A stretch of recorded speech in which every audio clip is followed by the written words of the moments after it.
Let me quickly show you how to log out of all devices on Facebook. If you are new to this channel, hit the subscribe button. It is really going to help. So looking right here on the screen is the home page of my Facebook app. So in order for you to log out of all other devices, this is what you need to do.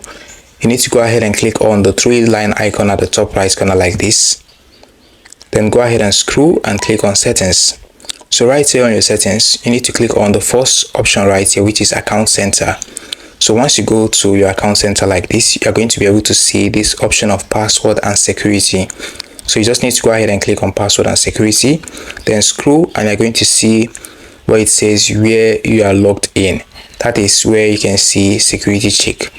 So you just need to go ahead and click on it like this and you'll be able to see your Facebook account. So you need to go ahead and select your Facebook account and you are going to be able to see the option of select devices to log out at the bottom here. You can see that.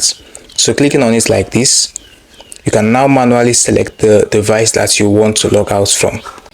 So after selecting the devices like this, you can now go ahead and click on log out at the bottom and you'll be able to click on log out to confirm that you want to log out from all other devices and your account is going to be logged out from any other device. So this is how simple it is to log out of all devices on Facebook. Hope you found this guide helpful. We've come to the very end of this video. Now hit the like button, subscribe and hit notification bell. See you in the next one.